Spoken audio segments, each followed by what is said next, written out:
Hello and welcome to day 24 of our 30-day series, Money Fear is Real and How You Change It. And today we're going to talk about the body. Stop being under the influence of money blocks to fall in love with money. So we're going into, oops, I have the wrong day, sorry. That's the wrong title. Let me get to the right title. Hold on, one moment. Hold the line.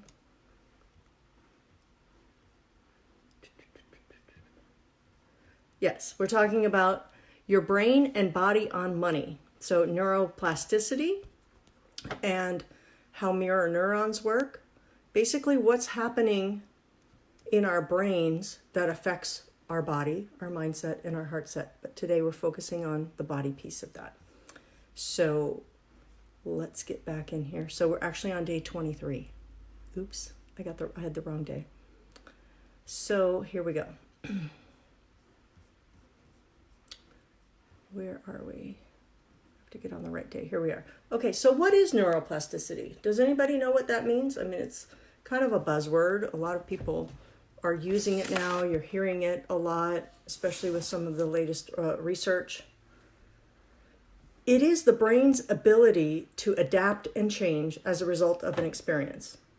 So neuro refers to the neurons, which are nerve cells that are the building blocks of the brain and the nervous system. We've spoken a lot about the nervous system in this series. And plasticity is the ability of the brain to be plastic, basically, malleable. So neuroplasticity is the brain's ability to change and adapt as a result of our experiences. So it literally changes the pathways. So nerves fire. You can think of them kind of like in freeways or roads in your brain. If you've ever seen a map, well, I'm sure you've seen a map, but there's roads and they're going places. And so the neurons, they fire in different ways on different paths. So that's why they're called neural pathways. So, and these pathways develop due to things like behavior or environment or our neural processes themselves. So emotion can modify them. There's a lot of things we're going to go into in a minute of how we actually change them. Now, up until now, we've been changing them without any awareness of them, but now we're going to change them with awareness. So here's something really interesting. The brain's ability to organize itself by forming new connections. That's another definition of it. So the brain recognizes itself as kind of like a mirror, and it goes, oh, that's working for me, that's not working for me, or I've always done it this way, we're just going to do it that way again. Because that's how the synapses are firing in our brains. And there's a saying that says the neurons that fire together wire together. So if there's certain neurons that fire at the same time or very similar in time, in a sequence, they're going to form a pathway, and then that pathway is going to be wired into your brain. So good news is we can change any of them that we want to change. Who wants to change? Welcome, Nancy. Welcome, Patty. Thanks for being here. So, here's another example of neuroplasticity. I thought this was really interesting. So it was a study done on London taxi cab drivers. So you can imagine taxi cab drivers, they need to know a lot of different ways to get to where they're going. And the driver's hippocampus, that's an area of the brain that holds the spatial relationships, was measurably larger than that of a bus driver. Because a bus driver is always going the same route, right? Always on the same path. But taxi cab drivers are going different ways, different times, even though it might be the same destination. There may be a roadblock, there might be, less traffic, somebody might need to go over here. So that is a great way to understand a practical example, but also to just know that that's what's happening in our own brains. Like literally, we have our own pathways. We don't even need to be a taxi driver. We're driving from inside. So when we rewire the brain, that's what's talked about when we're changing the brain's ability to have different pathways, do different things. And you can do also what's called neural pruning. So if there's a pathway that hasn't been used in a while, it will get pruned out. It will go away. It will just get cut out. If it's used a lot, you better believe it's going to stay, because the brain thinks that's very important and we need to keep that one. So to rewire the brain's associations and emotional responses, there are 3 major ways to do that. Does anybody know what those are? It's kind of a fun question. One is novelty, and we've spoken about novelty already. So novelty is doing something new. And we're going to get into these in more detail, so I'll just broad brush stroke on them right now. Meditation. So here we go. This is a great use for meditation to rewire your brain. That's why meditation works so well for so many things. People are using meditation for stress. They're using it for pain. They're using it to recover from surgeries. They're using it for helping with cognitive functions to improve them. And the third one is aerobic exercise. Way to go. So novelty, meditation, and aerobic exercise. Those are the 3 main ways that your brain develops new neural pathways. Great. So I'm going to share with you 7 ways to increase and harness the power of neuroplasticity. Are you ready? Everybody ready? Good. So as we're going through today's lesson, when you get an aha moment or you get a realization or something you want to share, type #gold for gold nugget. And then after that, type whatever your aha or your realization is. All right. So one of the 7 ways to increase and harness the power of neuroplasticity is to get quality sleep. I know. It could be so easy. That's one of them. So your brain needs sleep in order to reset the brain connections that are important for memory and for learning. Now, side note, when you get enough sleep, sleeping is also the time of dumping out things that have happened during the day. It's integral part of healing the body as well, the physical body, as well as the brain, which is just one portion of it. So number 2, the second way to increase and harness the power of neuroplasticity is to continue learning and moving. So learning and activity with the brain, this is novelty, right? Something new. Your brain goes, oh, something new. The other day when we spoke about laughter and novelty together, I think it was 2 or 3 days ago, we were standing up and we were walking in figure 8s, and then we walked backwards, and then we walked in a different direction. And I gave you guys some ideas about what to do at home. Things like brushing your teeth with your opposite hand, your non-dominant hand. Moving things around in your drawers or your furniture. So how was that? I know, Nancy, you were here for that. I don't remember if you were here for that one, Patty. But if you were here for that, let me know how that's been working for you. I've actually been, when I go on my walks, I've been doing some really fun things.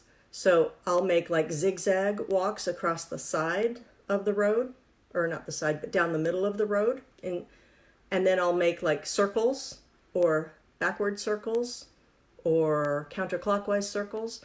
Or I've also started doing side walking, kind of that crab walk. And it really is fun. Like, it's making me really want to walk even more. So, as well as building new neural pathways. So, and keep moving. So that's all part of number 2. Continue learning and keep moving. So that means physically moving. Doesn't mean you need to go to, the Olympic gym and, be, lifting 100 pounds a day. No, it just means movement of any kind. Like stand up, walk around, do some shoulder rolls, do some neck rolls, do some squats, do anything to move, walk around the house, walk in the yard.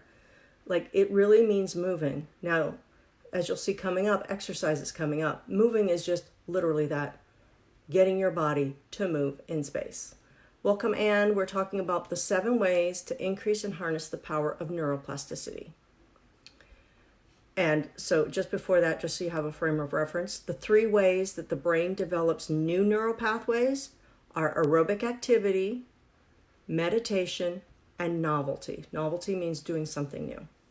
So 7 ways to increase and harness the power of neuroplasticity. We've already gone over get enough quality sleep, continue to learn and keep moving. Number 3 is to reduce stress. Wow, who knew? That would help our brain form new neural pathways that are more healthy and supportive for us. And as you're building these new ones, the old ones that are not used anymore, they can be pruned out, and your brain knows when is the right time to prune those out. You don't have to do anything. It will just do that because you've replaced that with something new that's better, that you are using more. It's kind of like you're exercising your brain because you are.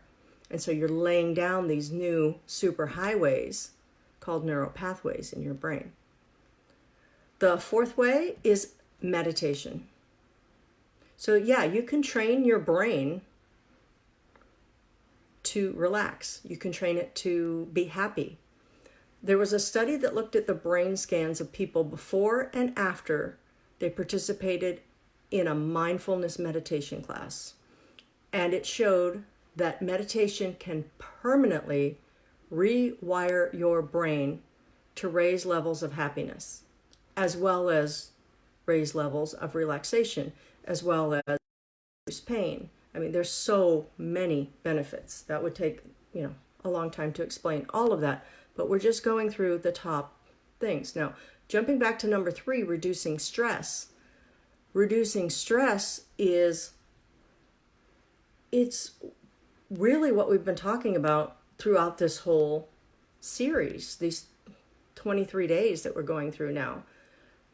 And reducing stress is things like staying away from stressful situations when you can, changing your reaction to stressful situations, and that can be, some of that can be conscious, but most of that's going to be unconscious. So using some of the tools that we've created, like the 5 senses, the rotation of consciousness, the timeline, the strategy shifting, all of those are going to change the way you do things, the reaction that you have to a stimulus, so that it is no longer interpreted as stress or experienced as stress.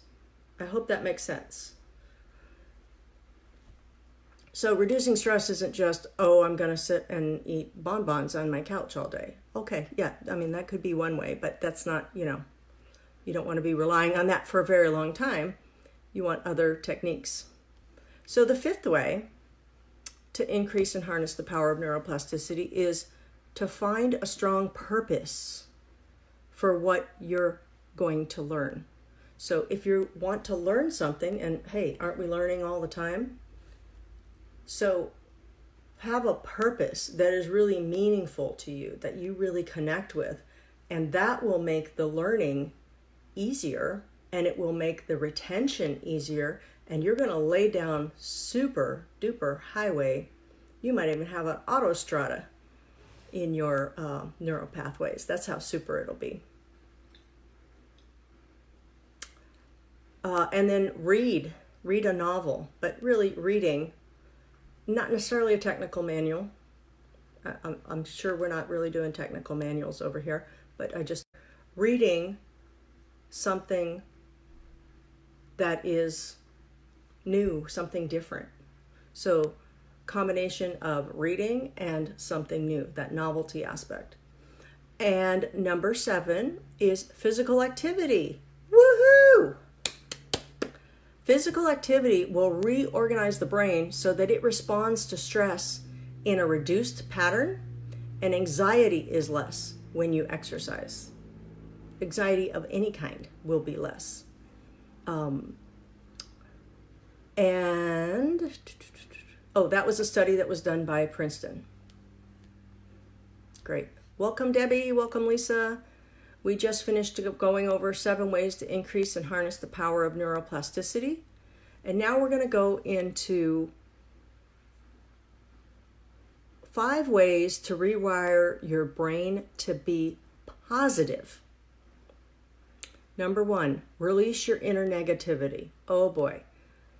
If you don't have the right tools, that is just not going to happen. So the kind of tools that I've been sharing with you in this series, those are the tools that will really have you be able to release that inner negativity, because you're changing the pattern. And when you're changing the pattern in your unconscious mind, it will lie down new neural pathways for you, and it will be done. Oh, Anne's asking how to release the inner negativity. Well, we need to get to what is causing it. So it could be a limiting belief, a limiting decision. It could be a false belief. It could be a strategy. It could be a part. It could be stuck emotions. Those are kind of the big dogs on the block. So it's going to be one of those, and then it's going to be a specific pattern of one of those. So once you get that, then you'll know which technique to use. And you can review the different techniques that we've gone through, or if you have a specific question, if you have one that you want to release, then I can help you pinpoint which one might be a nice one for you to use. Oh, thank you for the hashtag, Debbie. First hashtag of the day. Woo, woo, woo. She says use neuroplasticity to rewire your brain from negative and unproductive to positive and beneficial. All right, so we're moving on. 5 ways to rewire your brain to be positive. Number 2, retrain your brain to flip negatives into positives. Well, I got this, off of some research sites that don't necessarily know the techniques that we know. So what I said in number 1 is going to work for number 2 also. It's not a separate technique. All right. Debbie's saying that the picture is frozen. Is anybody else having a frozen image? I hope not. Hopefully, Debbie, you can get back on. Number 3, learn the art of pivoting. Well, aren't we doing that right now? So how to, when you run into a challenge, how to handle the challenge with ease and grace, and, not make it more stressful than it would be. Like, stress is always going to happen in our lives. Let's be real, okay? Stress happens. It's always going to be there. And stress is also how we grow and how we learn. So it's a good thing, but we need to be able to have reactions to it that are healthy reactions, or sometimes when there's a stressor, we have no response to it just because it just doesn't bother us anymore. I don't know if you guys have ever had that, had that situation where something used to bother you and it just doesn't bother you anymore. You're like, oh, okay, whatever. Also, we have create a cycle of joy by paying it forward. So there you go. Giving, paying it forward, really using that sense of community and connection with other people, and being in the present moment. So we all know what that means. Being right here, your thoughts are here, your focus is here. Yep. Lisa, you're cracking me up. Lisa says she's potty training while listening. I'm sure it's a new one for you. Thank you for that. You just got my laughter going. You got my novelty going. We're building a new neural pathway here. I think we all are. And it's also helping the amygdala to relax, because I just learned something new and I laughed. All right. So all that being said, we're going to go to our next topic, which is mirror neurons. I know we're geeking out here a little bit today, so just bear with me. I'm trying to use simple language as possible so that we can all understand it and grasp it and integrate it and build a new neural pathway with it. How about that? So mirror neurons allow us to learn by imitation. So what they do is they allow us to be able to reflect body language, facial expressions, and emotions. So how does a child learn? How do they learn to walk? They learn by watching someone else. That's the first part about it. So they see, oh, okay, that's what you do. You do that. Okay. We also learn by, or our mirror neurons also are reflected with emotions. So if we have a person who we love or who we respect or is in an authority figure and we're around them enough, their emotions, we will start to mimic their emotions. We will also mimic their body movements. So for example, if a child is learning how to walk and their parent had an injury, let's say they had a broken leg and was limping, that child is actually going to learn to walk with a limp, most likely, unless somebody does something about it. I'm talking about if just the mirror neurons are working with no interventions. So another very interesting thing, I'll give you a very practical example, is when I was 10 years old and we moved to San Antonio, Texas. I moved from Okinawa, Japan, okay? Like, I had been there the first 10 years of my life. And if I heard a Texas accent, I didn't know that. I probably didn't. So we get there, everybody's got these southern draws, and I could understand it. It was a little hard to understand at first, but within a week, I was speaking with a southern draw. I wasn't actively seeking to do that, like, oh, I want to be a cool kid and fit in. No, it just happened. So that's a very, very practical example of mirror neurons in action. So what else do we want to say? Mirror neurons play an essential part in our social life. Yeah, that's right. Because when we're around other people, we tend to mimic their patterns. And in neuro-linguistic programming, there's something called matching and mirroring. So when you're talking to someone and you just mimic their patterns. So if they're blinking their eyes, you blink your eyes. If they're tilting your head, you tilt your head. If they're using gestures, you do that too. And you want to talk about a way to develop rapport.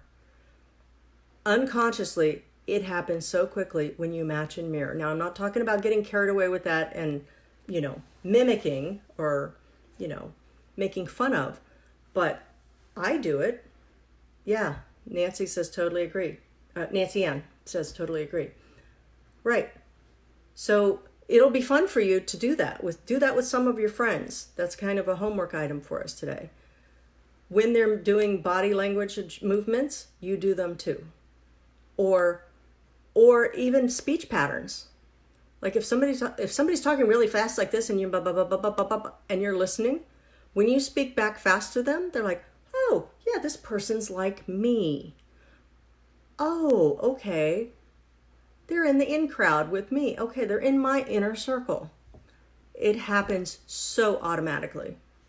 So that'll be fun for you. Okay, so here's another example. When a chimpanzee sees its mother cracking open a nut with a rock, it learns that. That's mirror neurons in action. How's everybody doing with the mirror neurons? There's one more thing I want to say about it. I don't find it in my notes, but I find it in the notes up here. And that is that when when you're unable to actually do an action, like let's say you want to exercise, but you're hurt. If you think about doing it, if you're watching it, like say you're watching something on TV, you get some of the benefit of doing it because your brain thinks you're doing it. Right? Has anybody ever had that happen? Give me a high five. Or like when it's the same thing like when you're watching a movie and it's sad. Well, you start to cry because it's as if you're there with them and you are connecting with that person and you're mirroring them. Now, there's more to it than that for that example, but that's one example. So, how's everybody doing? Give me a sign. Please type in the comments. Oh, Debbie just wrote, mirroring in couples just starting to date and attracted. That's right. Holy schmoly, Debbie, you got a gold mine there. Watch couples, people who have just recently gotten together in a relationship, and you'll see that they are doing it naturally. They're each mimicking each other. It's actually quite comical if you're just sitting back and watching. I like to do that sometimes, like at airports or restaurants. It's amusing for me. It's a learning experience. So we're going to do some very fun resources today. One of them is happy feet dancing. So all of these are to start stimulating our neuroplasticity, right? To start building some new pathways and start pruning some old ones that are no longer needed. We are kicking those puppies to the curb. So you can do it right now. I suggest you do. I'm going to sit just because I'll be out of the view if I stand. So just stand up and listen to music in your head, whatever you like to listen to. One of my favorites is James Brown. I feel good. Na na na na na na na. I knew that I would. That's one I like to use. I use that in the shower every morning, and then I do my movements. And you can just start moving. Whatever you want to do for your dancing. Nobody's watching. Lisa says, we move our feet here a lot. That's good. Chasing, 2-year-old chasing. Yes, that's right. And you're building a lot of new neural pathways because you're taking different paths all the time. It's phenomenal. And by the way, that's what your baby's doing. Your baby is building his or her own neural pathways. So just start dancing. Have a good time with the dancing. And by the way, you can do that anytime. You can break out your dance moves anytime, and it will help to not only build new neural pathways, but it really does help to calm your nervous system as well. So that's one. Let's see what else we have here. I've got my days mixed up here, so in my notes I have to go back and forth. All right, meditation. We're going to save meditation for the end. Right now we're going to do something called unwinding. So unwinding it's a spontaneous movement. And what you do is I like to start standing. You can also do it lying down, but I feel like I have more freedom to move my body if I'm standing, but try it both ways, see what you like. So you just start by closing your eyes, getting in touch with the present moment right now. Here I am, checking in, noticing how you're feeling, noticing what's happening in your body. Take a scan from the head down to the toes. Just a quick scan, just a check-in. And then what I want you to do is start to just move. You can start the movement by just consciously moving your body. And you can keep your eyes open or closed. If you have any balance issues, you want those eyes open. So, and make sure you have plenty of room. And you just start spontaneously moving. And so you just jumpstart it by doing a movement consciously. And then your body will just start to move.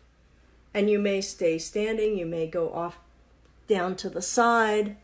You may do some open. You may do whatever. It is so cool to just unleash your body and just let it. It's like a top unspinning itself. It wants to move. Our bodies are made to move. And so when they start moving, then we also start moving emotions, and we start moving stuck energy as well as the body. So that is a really, really cool one. So we're actually going to save meditation because I want to do a separate session only on meditation and different types of meditations. I think that's coming up. Yeah, that's coming up in, well, you know what? We'll have it come up tomorrow. It was going to be in 2 days, but we'll do that tomorrow. So it'll be a nice follow-up for us. Does anybody have any questions or anything you'd like to share? Like, how was the dancing for you? How was the unwinding for you? Did you enjoy it? You get some positive benefits just from the short amount of time we did. You can do these for 30 seconds, a minute, 5 minutes. You can do a 30-minute session, particularly the dancing, because if you're doing the dancing for any length of time, you're getting some physical activity and, you're exercising. So I'm over here at my parents' house and I've been getting phenomenal exercise. I've exercised more than I have in a very long time for 2 reasons. One is I finally have gotten to the point where I could exercise because I had a torn labrum in my hip. And so I was in physical therapy for about 3 months before the virus hit. And then, so now I'm walking every day. I'm doing like a pleasure walk. I'm also doing a power walk, so I get aerobic activity. Or I'm riding a bike. Oh my God, it's been years since I've rode a bike. I actually borrowed one from my nephew. So thank you for that. So sometimes I'm riding a bike for that aerobic activity and for that neuroplasticity to come back or to build some new pathways. And then I'm also helping by, getting rid of old stuff, like old magazines, old stuff that's been hanging out at the house for way too long. So I am getting a lot of exercise and I've lost almost 9 pounds. It's fantastic. I feel great. I feel good. Na na na na na na na. I knew that I would. So the song is self-fulfilling prophecy. So I just encourage you to do the happy feet dancing and the unwinding anytime. So also if you're like winding down for the night and you might be a little from the day, hard to turn off sometimes, do some unwinding. Do a dance. It just really, it helps the mind, the body, the heart. It's just helping everything. Oh, okay. Lisa's saying emotion equals energy in motion. Helps us clear. You bet it does. Well put, my friend. So we're going to be back tomorrow, the same time, and we're going to move up in our schedule. So we're going to do meditation. It's going to be a good one. Thank you all for being here. We'll talk tomorrow. Bye-bye.